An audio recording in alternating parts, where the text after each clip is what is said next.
You have plenty of great options for headphones. You can find something to suit your taste from the entire price spectrum.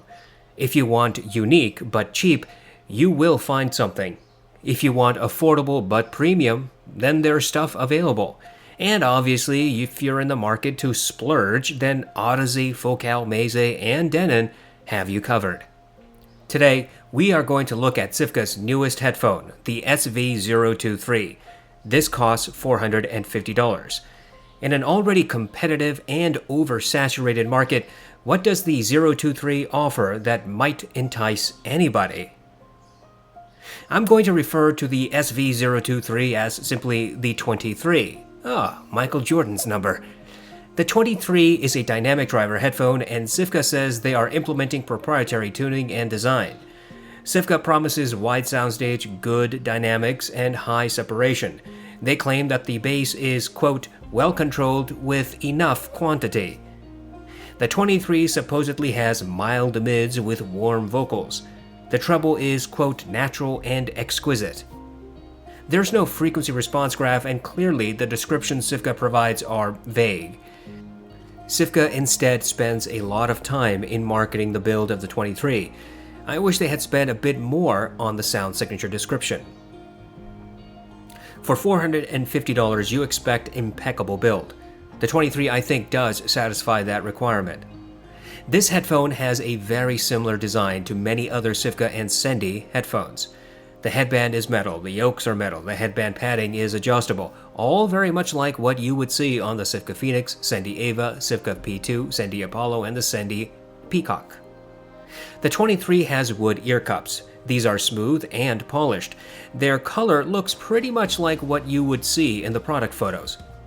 The ear cups have both vertical and horizontal adjustment, which will help in getting proper fit. The headband padding is made of goatskin, which covers thin layers of padding. The ear pads are large and spacious. They are made of a combination of fake leather and cloth. Sivga says they put memory foam into the padding, and I think that's accurate. It does really feel like memory foam padding. The ear pads have a proprietary design, but do not have a proprietary attachment system. You can easily pull them off and replace them with any other ear pads of similar circumference. The 23 comes with several excellent accessories. First, you get a leathering carrying case, which has become a hallmark for Sendy and Sivga, particularly in their more expensive gear. The 23 also comes supplied with a dual 2.5mm cable, which terminates in balanced 4.4mm. The box includes both a 4.4mm to 3.5mm adapter and a 1/4-inch adapter from 3.5mm.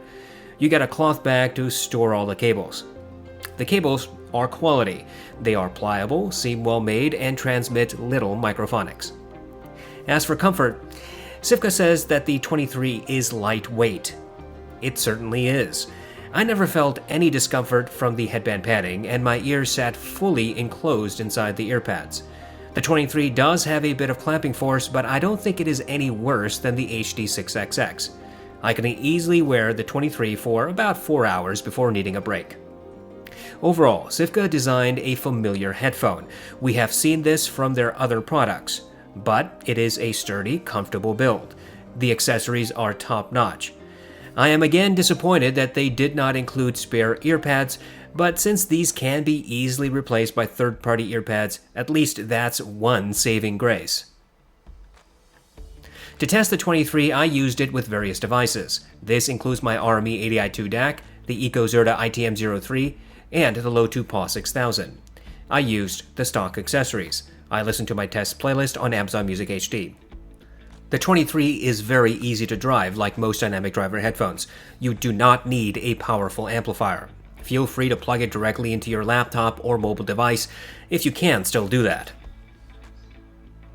Sivga says that the 23 has enough bass. I have no idea what that means, but my tests indicate that the 23 has a sub-bass roll-off.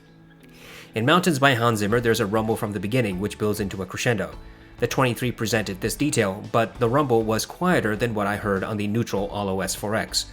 Transients was a little faster on the 23. When the crescendo hit, the 23 was able to keep the various instruments separate. With some concentration, I could hear the group sets represented in different areas of the ear cups. There was of course some melding among the notes, but I could indeed identify various group sets. The rolling thunder effect was underemphasized and barely interacted with the other elements. When the vocals chimed in, they rose from the background until they were just slightly ahead of the instruments.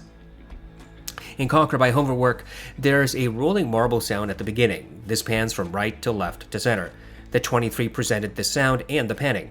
There are multiple drums in this track, and the 23 made the drum strikes sound similar to the Allo S4X. With an A-B comparison, I got the impression that the S4X has slightly longer reverberation, but otherwise the sharpness was similar on both headphones. The 23 did allow me to hear the different drums. I listened to several hip-hop songs including Pure Water, New Patek, Reel It In, and Uproar. On each occasion, the 23 presented the sub-bass, but I always had to increase volume to hear it. The subwoofer always sounded like it was at the middle of a large room. The vocals were about one step ahead of the instruments and retained their sparkle. The drums were louder than the sub-bass. I listened to my Sicario playlist. I used these tracks to determine if there is any audible bass distortion. Traversing from low to high volumes, I could not hear any distortion. Overall, the 23 appears to have a sub-bass roll-off. The mid-bass is closer to neutral. There is audible separation between sub-bass and mid-bass, and transients is slightly faster than average on the 23. Sivga says that the mids are mild and vocals warm. My tests indicate that the mids are forward and slightly sibilant. In Orla Gartland's song Why Am I Like This, there is natural vocal grain and sibilance mixed into the track. The 23 presented both details but marginally emphasized the sibilance. This was obvious when I compared the 23 against the more neutral Aventone planar. The 23's sibilance push was similar to what I heard on the Allo S4X.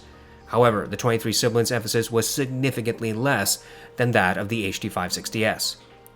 Orla's voice was 1 to 2 steps ahead of the instruments on the 23. I could hear the various instruments in the mix without difficulty, and no one instrument overwhelmed any other.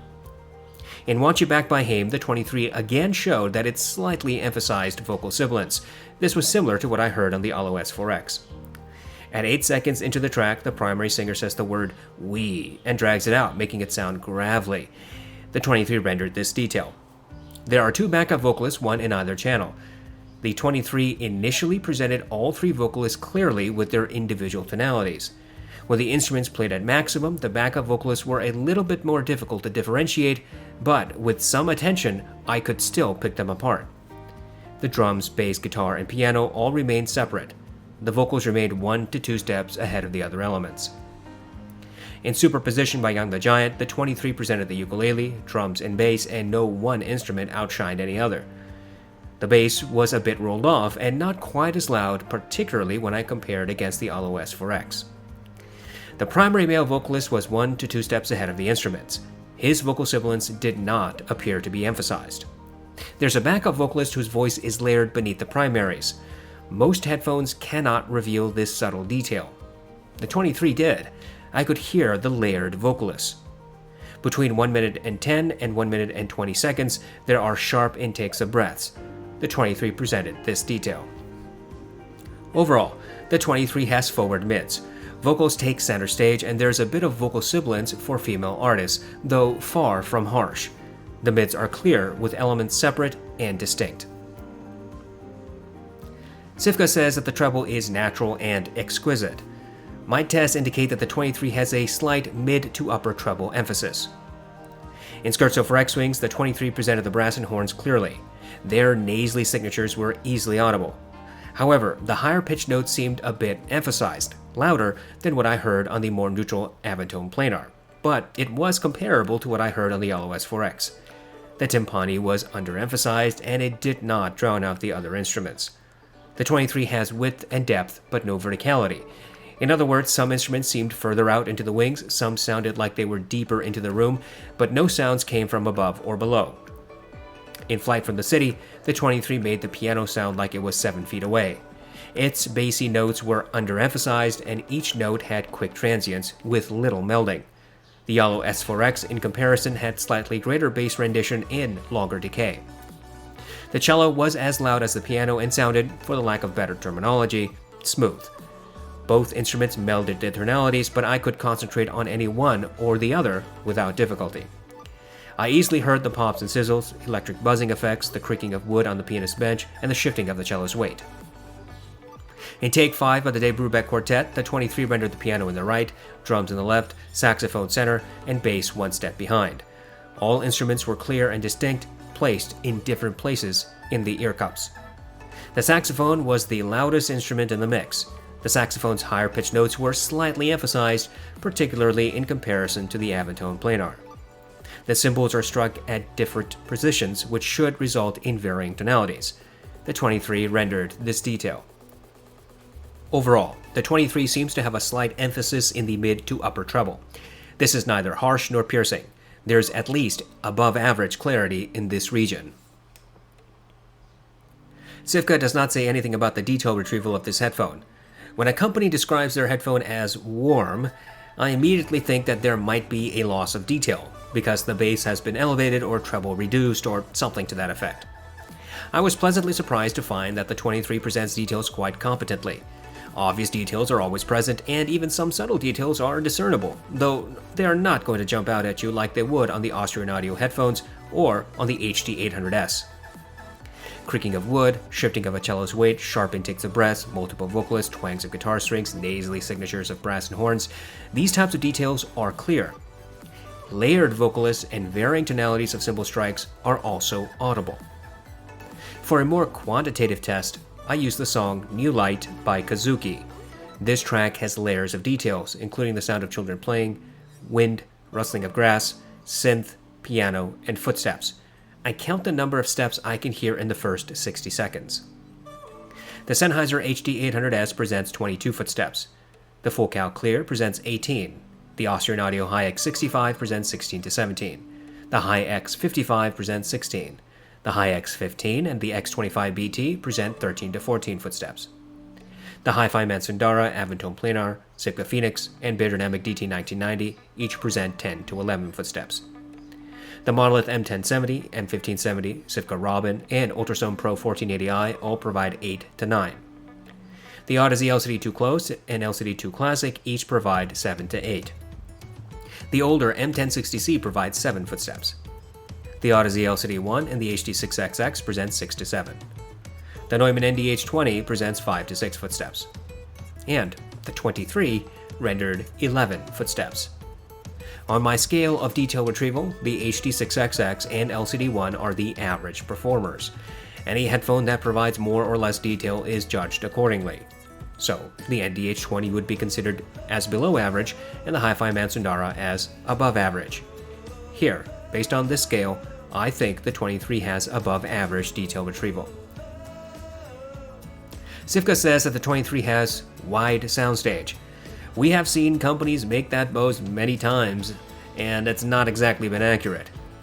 Here, the 23 I think does present wide soundstage. Hey, surprise! If you come from Beats or Bose headphones, then you might be quite blown away by the soundstage of the 23. But compare it to other audiophile headphones, and the 23 I think falls in line with the pack. I have a soundstage scale. Once again, I use the HD6XX and LCD1 as my average performers.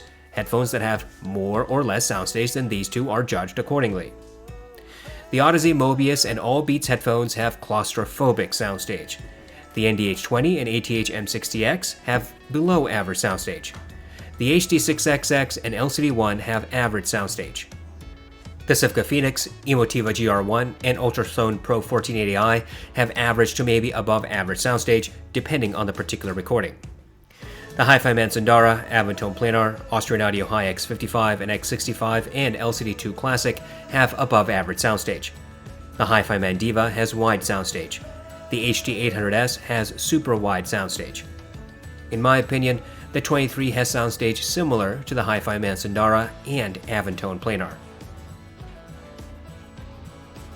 As I said at the beginning of this video, Sivga does not provide clear explanations for the sound signature. I really dislike it when companies muddle around with flowery, vague, nonsensical language, but unfortunately, that's a safe way to say things without saying anything. Ultimately, you must hear headphones yourself, and nobody's recitation of information will be a sufficient supplement. Anyway, I think the 23 has a balanced sound signature which focuses on vocals and clarity. The sub-bass is rolled off, while mid-bass seems closer to neutral. There is good separation between sub-bass and mid-bass, and little bass bleed into the mids. The mids are forward. Vocals always stand apart from instruments. There's a slight emphasis in female sibilants, but none for male artists. Mid-centric elements remain clear and distinct in a mix. The treble has a slight emphasis starting in the mid to upper treble. This is neither harsh nor piercing. Treble instruments are clear.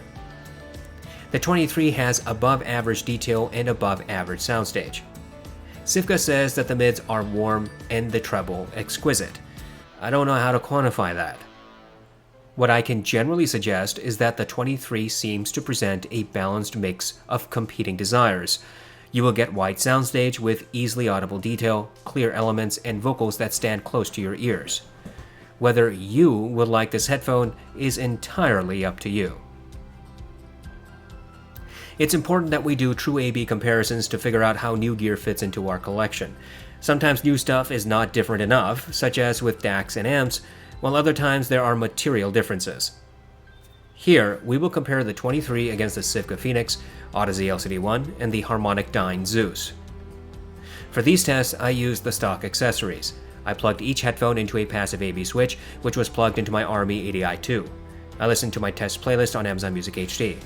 I tried to volume match. The Phoenix has noticeably greater sub-bass than the 23. Drum strikes are harder and sharper on the Phoenix. The Phoenix has longer reverberation and less separation between sub-bass and mid-bass. Overall bass clarity is more obvious on the 23. There's also an obvious difference in mids. Both headphones push vocals ahead, but the Phoenix presents them closer to the ears. The 23 has a marginal emphasis of sibilance, but the Phoenix has a greater one. The Phoenix also emphasizes vocal grain. Separation of mid-centric elements is clearer on the 23. Both headphones have similar treble response. The 23 has a slight emphasis in the mid to upper treble, while the Phoenix seems to have a slight emphasis around the upper treble. Clarity and separation are more obvious on the 23. Neither headphone sounds harsh at high volumes. The 23 has about as much detail retrieval as the Phoenix, but the 23 is always clearer. In my new light test, both headphones presented 10 to 11 footsteps.